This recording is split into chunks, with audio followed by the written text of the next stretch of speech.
the silent dreams. The date is the 14th of November, 1887.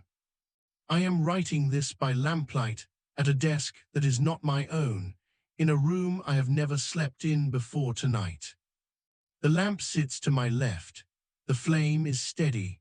The window behind me looks out onto the station platform at Ashford Crossing, though there is nothing to see now but the fog and the dark, and the faint orange blur of a signal lamp at the far end of the platform, doing its slow work in the cold. My name is Edmund Hale. I am a surveyor of railways. I have been at this work for 22 years.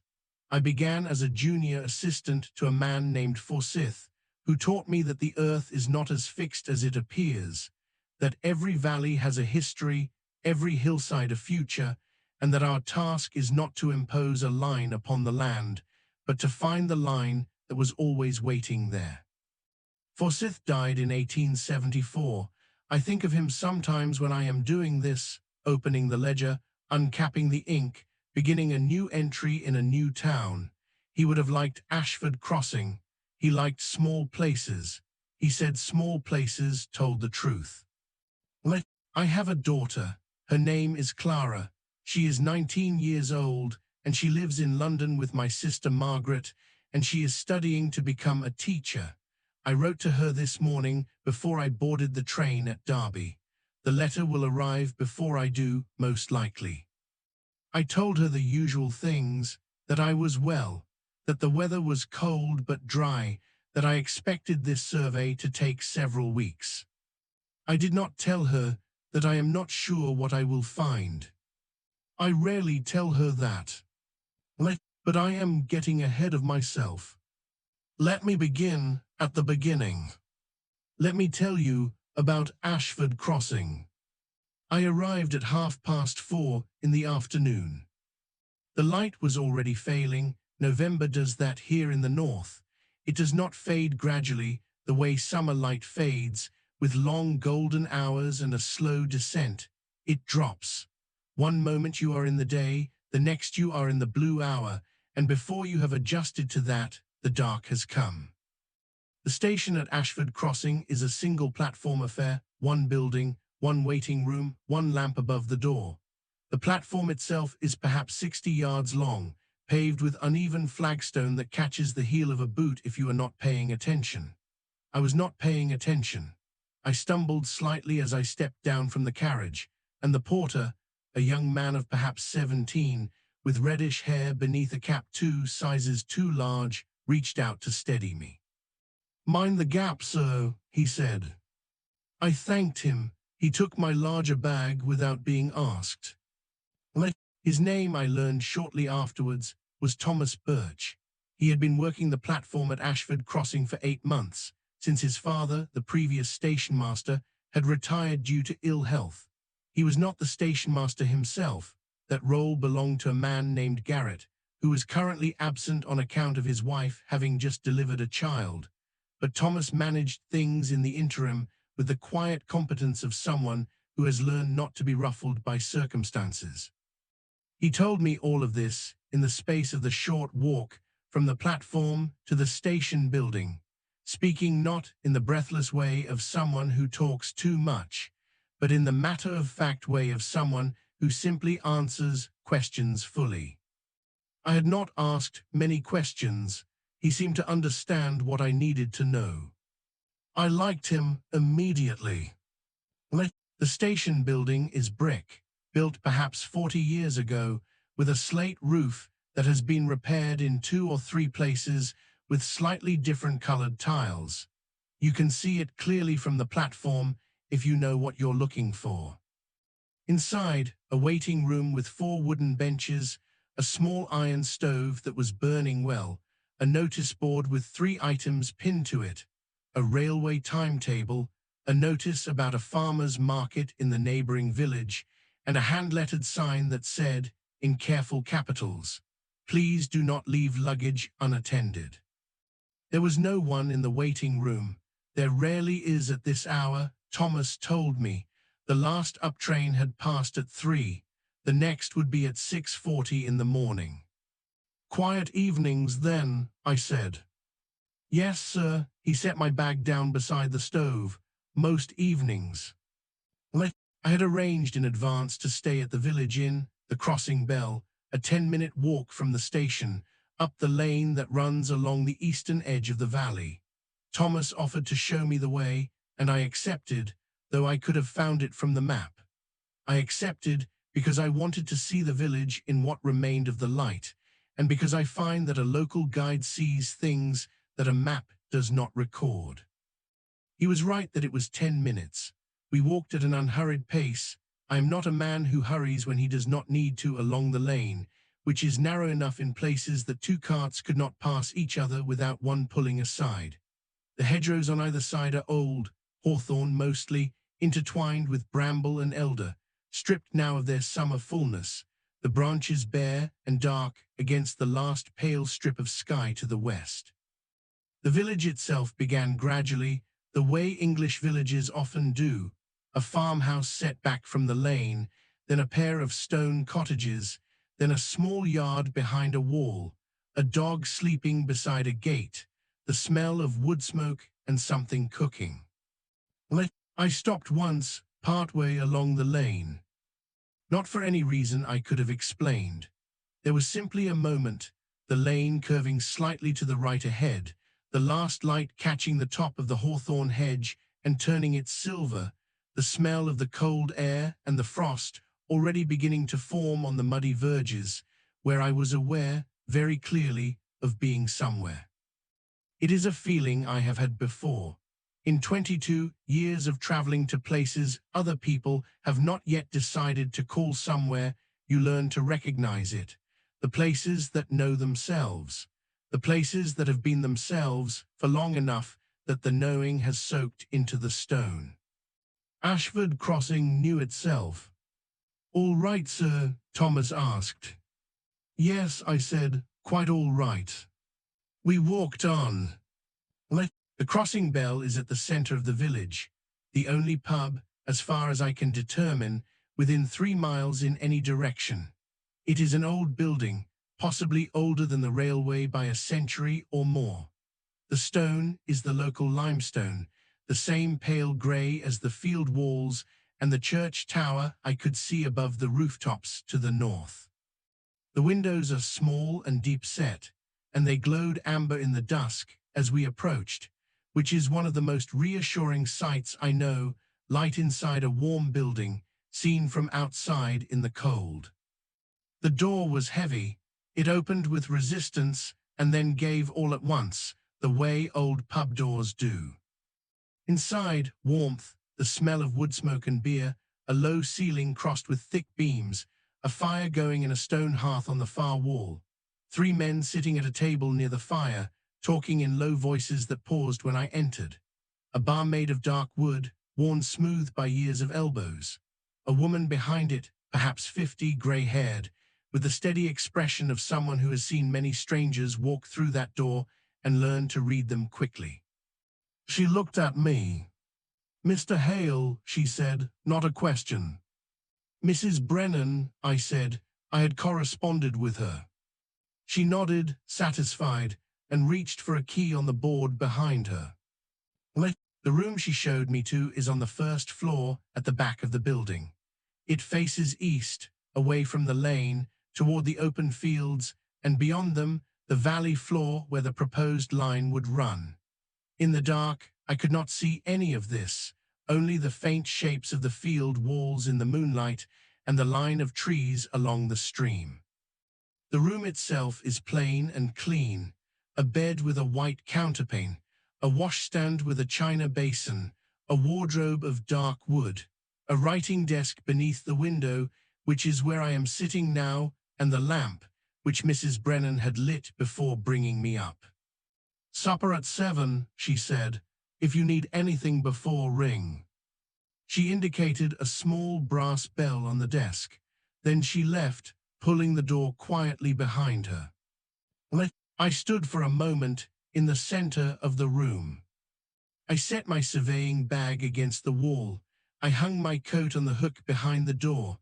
I washed my hands in the basin, The water was cold, but not unpleasantly so. I dried them on the folded towel. Then I sat down at the desk, opened my ledger, and lit my pipe. The pipe is a habit my wife disapproved of. After she died, it will be 11 years in March, I returned to it, not as a gesture of defiance against anyone, simply because I had missed it, and there was no longer a reason not to. The tobacco I have brought is from a shop in Derby, a mild blend, nothing remarkable. It smells of autumn and patience. I sat and smoked, and looked at the dark window and listened. This is what I heard. The fire, not the fire in my room, there is no fire in my room, only the lamp, but the fire downstairs, a low, continuous presence, felt as much as heard, a warmth that has soaked upward through the building into the floor beneath my boots. The wind, a light wind, from the north or northeast, moving along the valley. It did not gust. It simply pressed steadily against the glass of the window and occasionally made the frame creak slightly in its socket. A conversation downstairs. Not words, I could not make out words, but the rhythm of it. Two people, perhaps three, the comfortable rhythm of people who have known each other long enough that there is no urgency in their speaking. A sentence, a pause, a response, another pause, the occasional low sound of laughter. A cart on the lane at some distance. The sound of a horse, a single horse, walking at the pace of a horse that knows the way home and is in no hurry. And then nothing for a long time, just the wind and the fire and the lamp. I have been to perhaps 60 towns and villages in this work. I have slept in coaching inns and farmhouses and railway hotels, and on 2 occasions in a tent when the weather caught me out. I have learned to sleep in places that are not mine. But before I sleep, there is always this, the settling, the letting in of a place, the sitting with it quietly until you understand something of what it is. I do not claim to be a man of particular sensitivity. I am an engineer. I deal in levels and gradients and load-bearing capacities. But I have found, over many years, that the work goes better when you first allow a place to be itself, when you come to it without imposing your purpose on it, at least for an evening. Tomorrow I will walk the valley. I will take measurements and make notes and begin to understand the land. But tonight I am simply here. I am in Ashford Crossing in November in 1887, and the lamp is burning amber on the desk, and outside the window the frost is settling on the field walls, and the village is quiet around me. There is nothing I need to do. There is nowhere else I need to be. At 7 o'clock, I went downstairs. The taproom was much as I had left it, the 3 men still at their table, or perhaps different men. It is hard to say in firelight when one's attention is on the food and not on one's company. Mrs. Brennan directed me to a small table set slightly apart, near the fire but not beside it, with a good view of the room and a candle in a tin holder. I sat down. She brought me a bowl of broth, lamb, with pearl barley and a few soft root vegetables, and a plate of bread, and a glass of dark ale that I did not ask for, but was grateful to receive. "Do you want company?" she asked, not in a pressing way, but in the way of someone who has run a public house for many years and understands that some travelers do and some travelers do not. "Not tonight," I said, "thank you." She nodded and left me to it. I ate slowly. I'm not a man who eats in haste when there is no reason for haste. I learned this from my wife, who believed that meals were one of the few occasions in adult life when you could be entirely present without guilt. She ate everything attentively, as though the food had made some effort to be there, and the least you could do was notice it.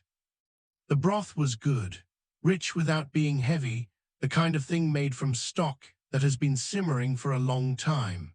The bread was yesterday's, slightly stale in the honest way of bread that has been baked in a real kitchen, not the false staleness of bread that was never good to begin with.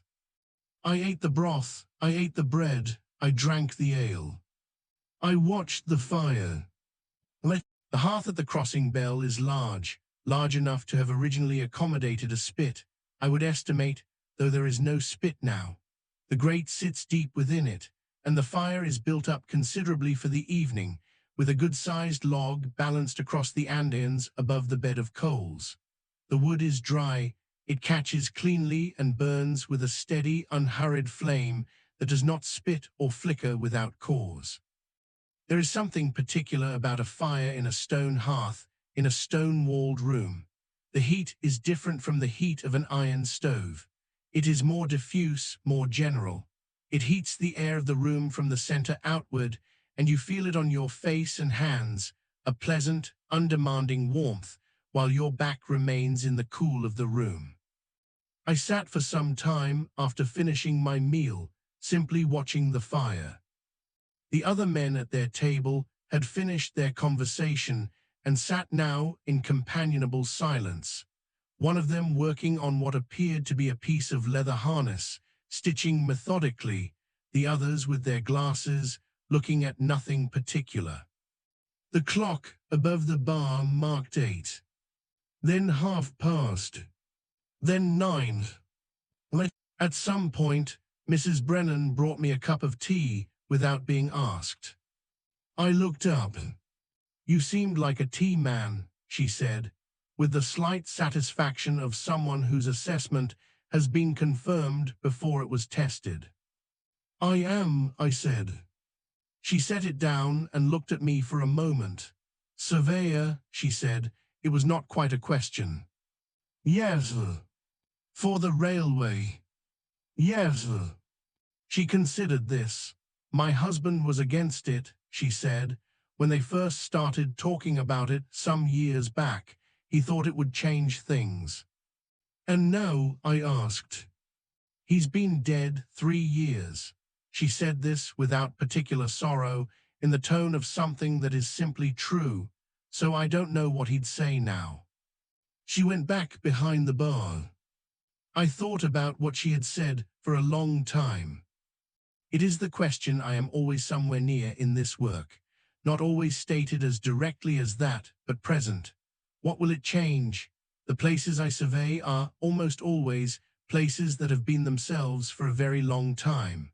Ashford Crossing has been Ashford Crossing, presumably since before there was a crossing and probably before there was an Ashford.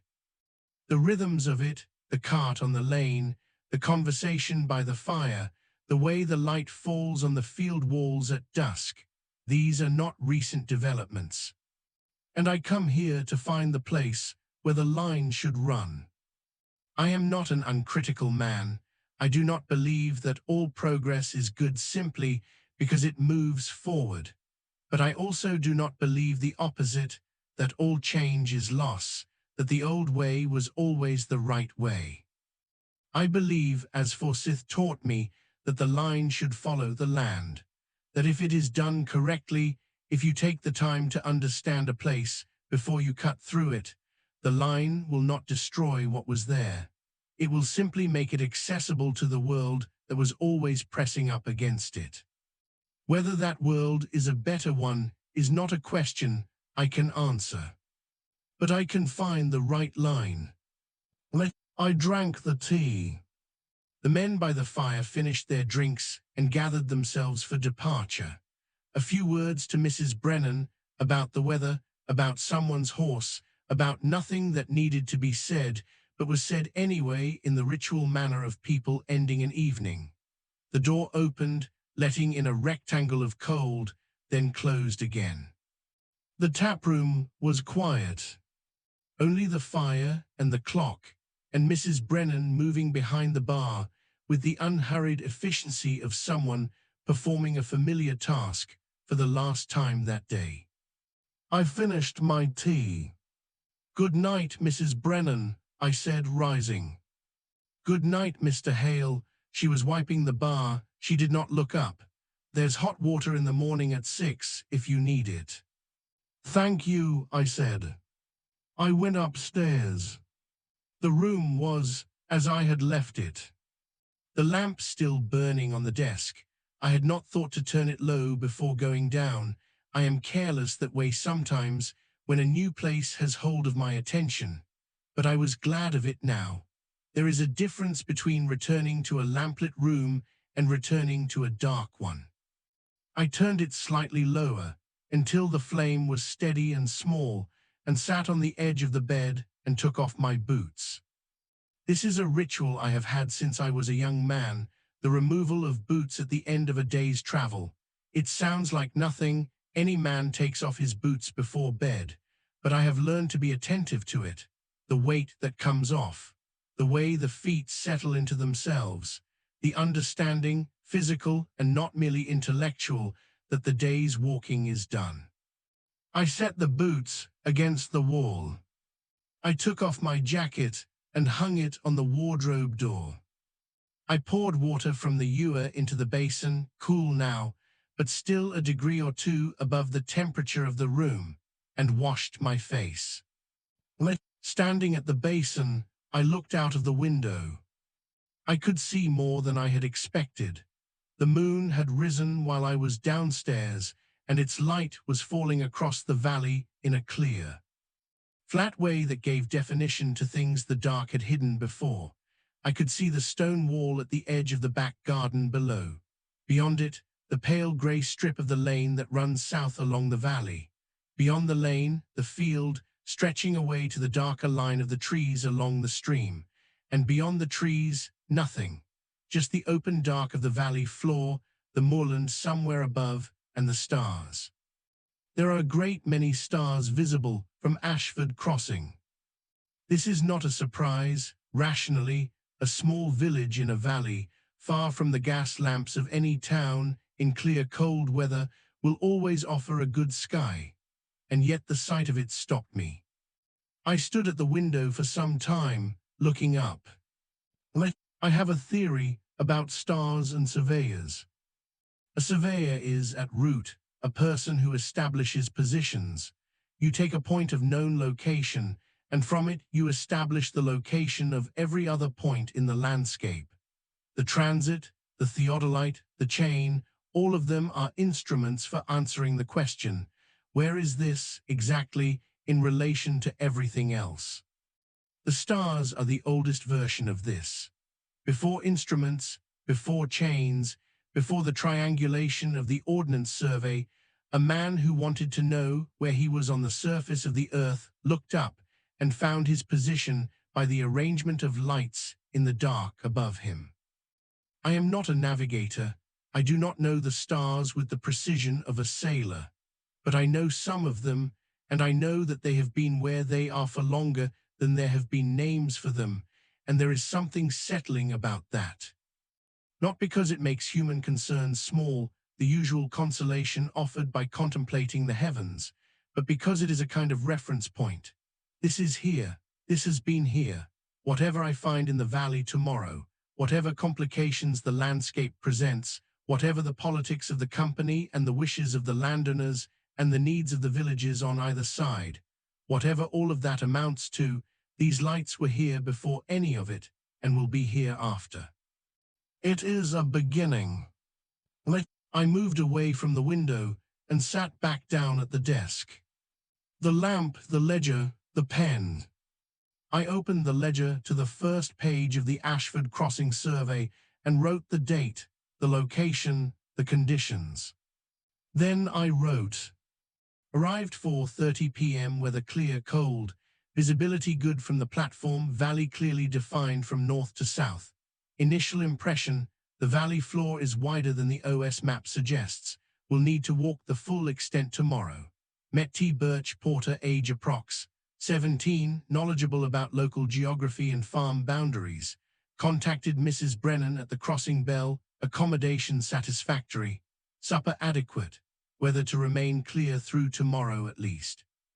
I wrote this in the small, precise hand I use for official survey notes.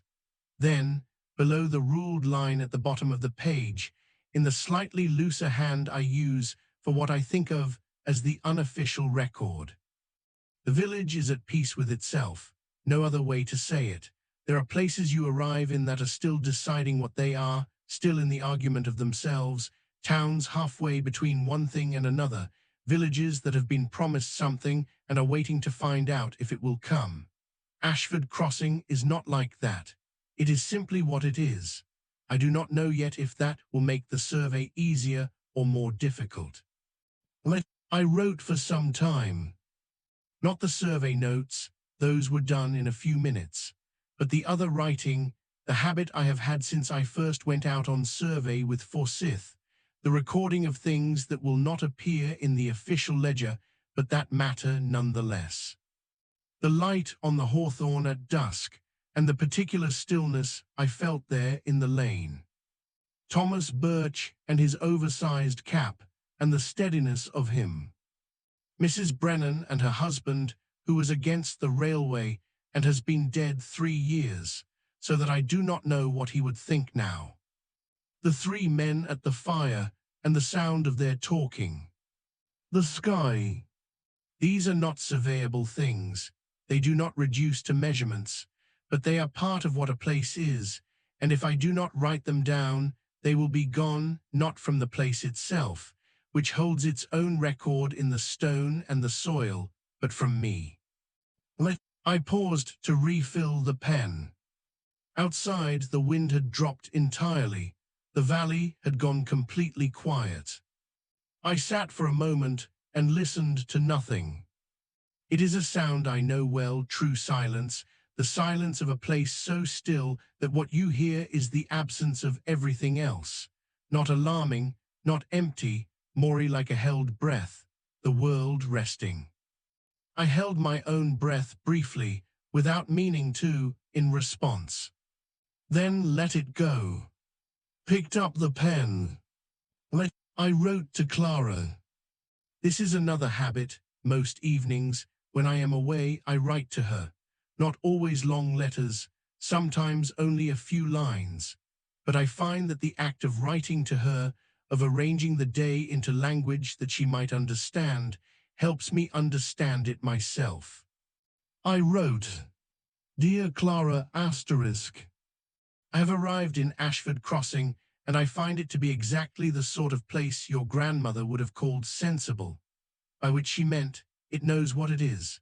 I walked up from the station in the last of the light with a young porter named Birch who reminded me slightly of what you described as the boy in that novel you were reading last summer, not in appearance, but in the quality of attention he brings to things.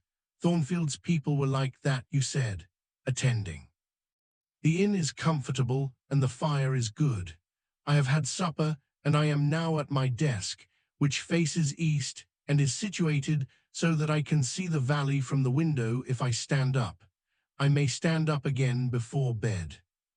The survey begins tomorrow morning. I will walk the valley floor and begin to establish the primary measurements. If the ground is as I expect it to be from the map, this will take 2 or 3 days, and then I will have a clearer picture of the proposed alignment. I hope the weather is better in London than it was when I left. Give my love to Margaret. Your loving father. I folded the letter and set it aside to be posted in the morning. Then I capped the ink, closed the ledger, set the pen in its holder. Looked at the lamp for a moment. There is a particular quality of the lamplight in a room of this kind. The walls at the crossing bell are plastered and painted a pale yellow cream, the color of old bone or dried meadow grass. In lamplight that color comes alive, it gathers the light and gives it back softened, so that the room seems to glow from everywhere at once, not just from the single flame. The shadows are not sharp, they have edges, but the edges are not hard. Everything in the room is present, but nothing is harsh. The washstand against the wall. The wardrobe, which has a crack in the lower panel in the shape of a very simplified bird in flight. The white counterpane on the bed, which has been turned down at one corner. The window, now showing nothing but the reflection of the room, the lamp, the desk, my own head and shoulders in silhouette. I looked at myself for a moment in the dark mirror of the glass. Then I stood, crossed to the window, and looked out again. The moon had moved. Not far, an hour or so had passed, but it had shifted, and the shadows in the valley below had shifted with it, and the field walls now cast long, thin lines of darkness across the pale grass, parallel and regular, like the lines of a page waiting to be written on. I watched a cloud cross the moon. The valley went briefly grey, then the light returned, and the shadows with it. I thought of the line I would propose running through that valley, somewhere below me and to the south, threading between the stream and the eastern hillside, avoiding the farm that sits on the flood plain and the old mill that has been there, Thomas told me, since before anyone living can remember. It is not yet even a proposal. It is only an intention. Tomorrow it will begin to be a survey. In weeks or months it will become a report, and the report will become a design, and the design will become steel and stone, and then it will be real, real in the way that the field walls below me are real, the way the lane is real, the way the village around me is real. But tonight it is only an intention. Tonight the valley is as it is. I went to bed. I did not blow out the lamp immediately. I left it burning low while I lay on my back beneath the counterpane and looked at the ceiling. The ceiling at the crossing bell has a slight unevenness to it. The plaster has shifted slightly over decades, creating a very gentle, barely perceptible undulation, like the surface of water after a stone has been dropped, and the ripples have almost died away. In the lamplight, this becomes visible. The undulation catches shadows in a way that a flat surface would not, and the ceiling becomes something almost topographic. I looked at it for some time. The way the light moved across it, very slowly, as the lamp's flame shifted in tiny increments with each subtle draft, was almost like watching water, not dramatically, not in a way that would keep you awake, but in a way that was interesting to watch, the way a fire is interesting to watch, or a river. 10:30. I turned down the lamp until the flame was almost nothing. The room went dark and then slowly resolved itself into the shapes that moonlight makes, not bright, not dim, simply there. The wardrobe, the washstand, the window, the slight gleam of the basin. I lay in the dark and listened. The wind very soft. The building very occasionally, the small sounds of a structure settling in the cold, a tick from the ceiling, a slight groan from somewhere in the floor below. Somewhere far away, further than the station, further than the south end of the village, a sound that I identified after a moment as an owl, not the theatrical shriek of the barn owl, but the low, repeating call of a tawny settled somewhere in the elm trees along the stream, calling with the patient regularity of a creature that has all night and knows it.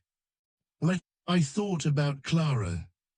I thought about her at 19, which is 3 years younger than her mother was when I first met her.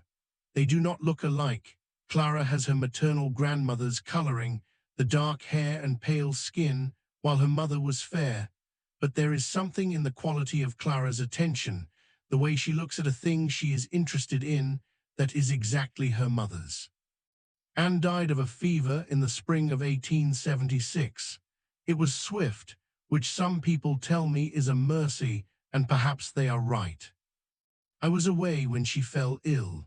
I came back as quickly as the trains could carry me, faster than they had ever carried me before, I thought, and I was in time, which is the word I use for it, though it was barely time, only hours before the end. I do not think about this often. I have learned not to, but in a new place, on the first night, it surfaces sometimes.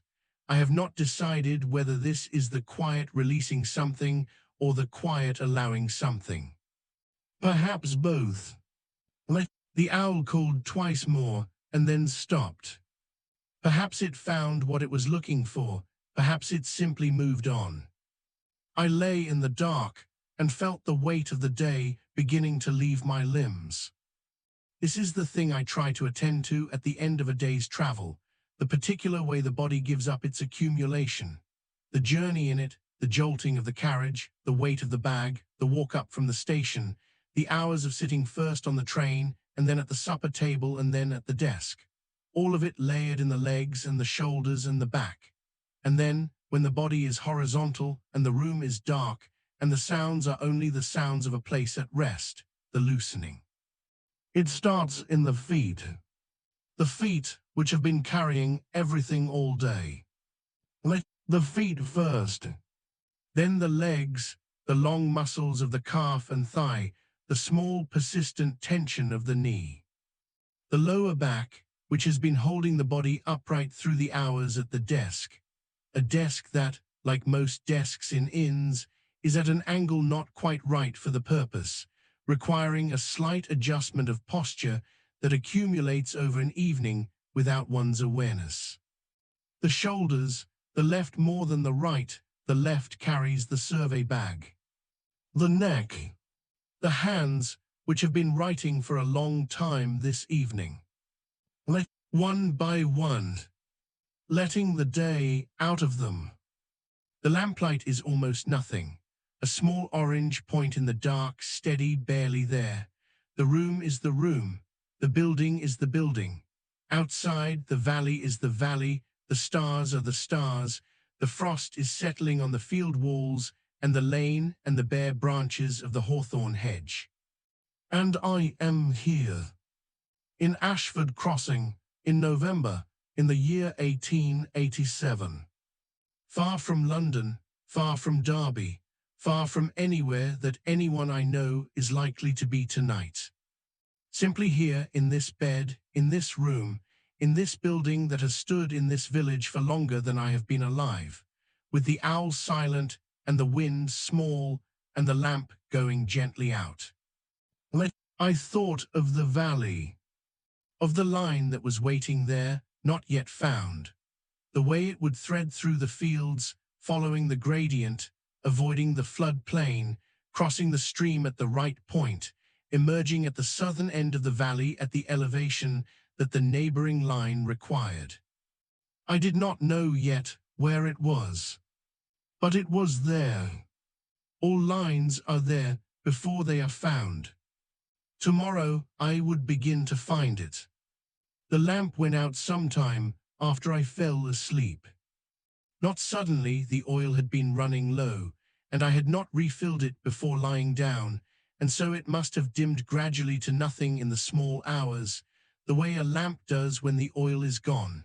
Not a going out but a going down, the flame retreating to the wick, guttering slightly, and then quietly abandoning the effort. I do not know exactly when this happened. I was asleep. I woke once, briefly, at some point in the deep of the night. I do not know what woke me, perhaps nothing specific, perhaps simply the particular quality of the dark that tells the body the hour has become very late. The room was completely dark. Not quite completely. There was a faint light at the window, the moon, still up but lower now, its light diffuse and soft, filtered through thin cloud that had moved in quietly from the west while I slept. The window was a pale grey rectangle in the wall. That was all. I lay and listened. In the deep night, a place sounds different. The sounds of the evening, the voices, the cart, the fire, the clock are gone, or have moved so far beneath the surface that they might as well be. What remains is older, the wind in the grass, the stream which I could not hear before but which I can hear now, a faint, continuous murmur from the direction of the valley floor, water moving over stone, the voice a stream has always had and always will. And the silence beneath that, the true silence, the one the stream is singing in front of. I lay and listened to it for a long time. Not thinking, not planning, not reviewing the day or rehearsing the morning. Simply lying in the dark in Ashford Crossing, listening to the stream and the wind and the silence while the night went about its work. There is a phrase I encountered once in a book I no longer own about the art of listening to places. The author, I cannot remember his name, it was a long time ago, argued that every landscape has a sound that is entirely its own, a sound that is the sum of all its parts. The soil and the stone, the water and the trees, the wind and the altitude, and the specific geometry of the valley or hillside or plain. He called it the voice of the place. I have been skeptical of such notions when expressed in mystical terms. I am an engineer. I deal in measurable things.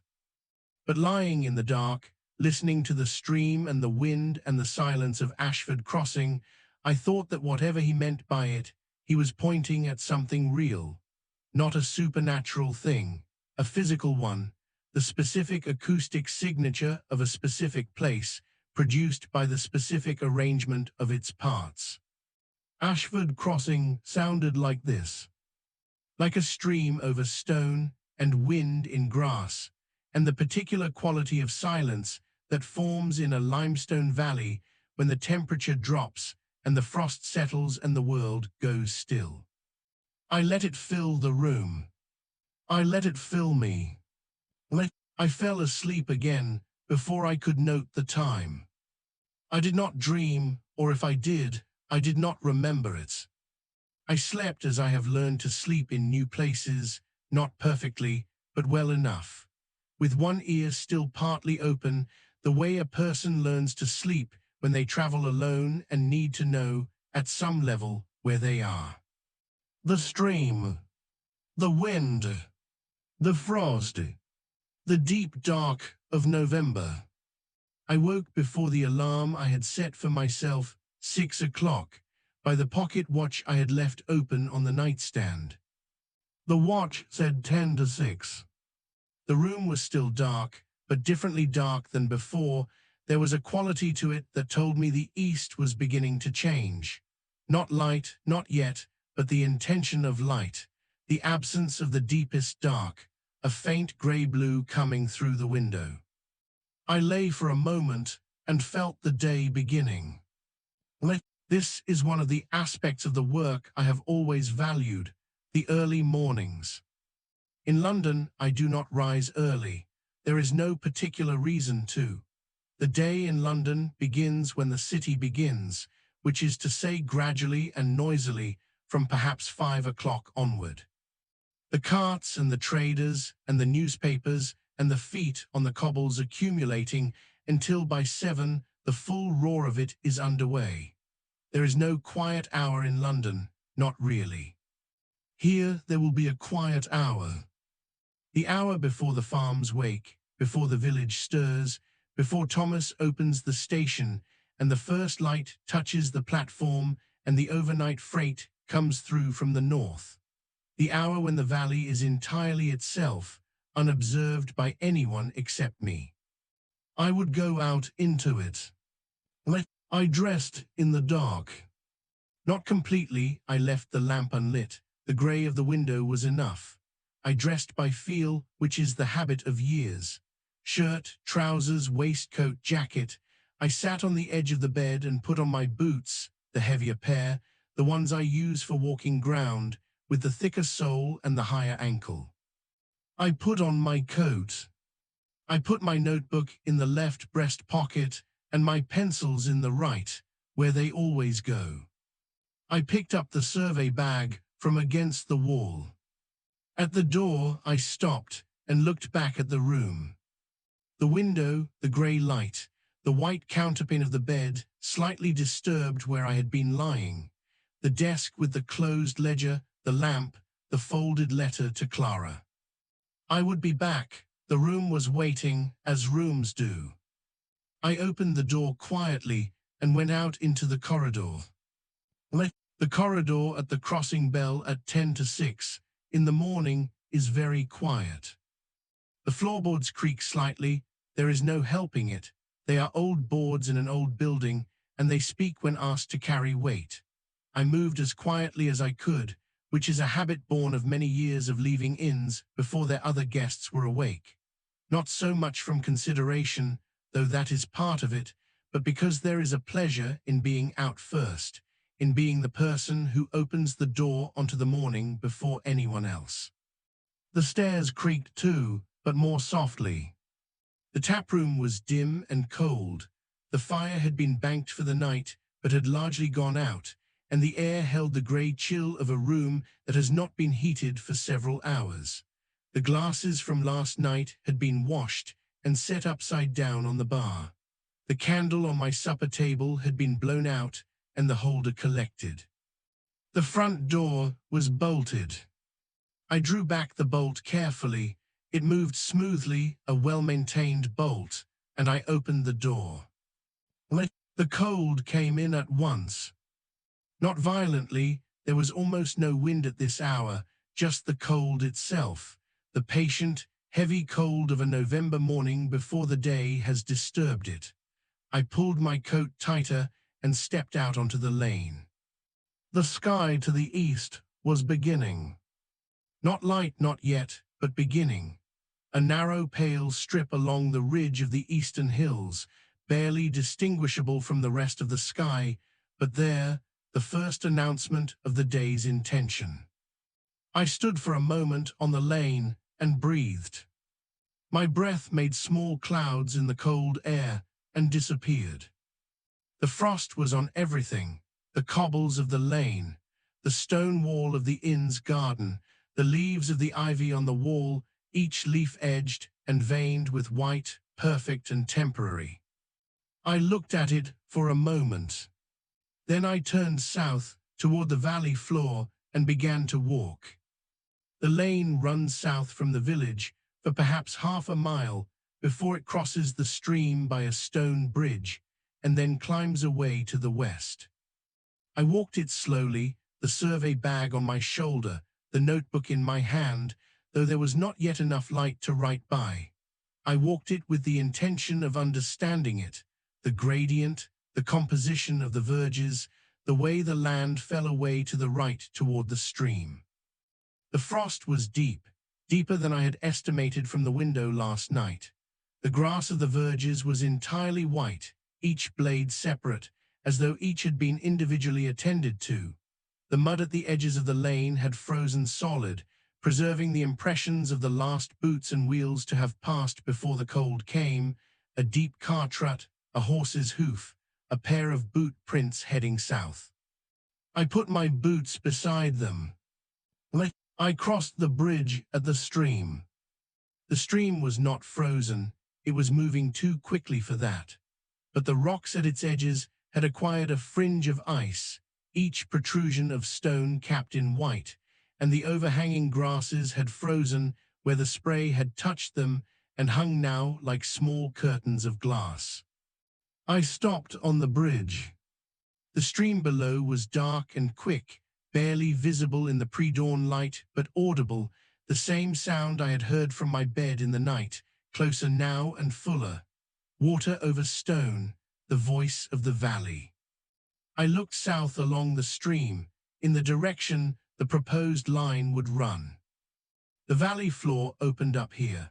Beyond the bridge, the fields on either side of the stream widened, and the stream itself straightened slightly, as though it had found its preferred channel and settled into it. The eastern hillside, grey-green in the pale light, with the old field walls running up it in irregular patterns, stood back from the stream. The western hillside was similar, but slightly less steep. Between them, the valley floor. The first bird. A robin, I thought, from the quality of it, that particular combination of sweetness and assertion, the robin's conviction that morning has arrived even before the light confirms it. It called once from somewhere in the elderberries on the eastern bank. Then again. Then silence. Then somewhere further away, a response, another bird perhaps, or the same bird moved, its call slightly different in register. I stood on the bridge and listened. The light was growing, very slowly but definitively. There was no question now of whether the day was coming. The strip of pale sky to the east was wider, and in it I could see, just barely, the first suggestion of colour, not sunrise yet, but the grey beginning to warm towards something. I took out my notebook. I could see well enough now, and I wrote. Bridge at stream crossing approx. 0.5 miles south of village. Stone arch well maintained, stream at moderate level, flow swift.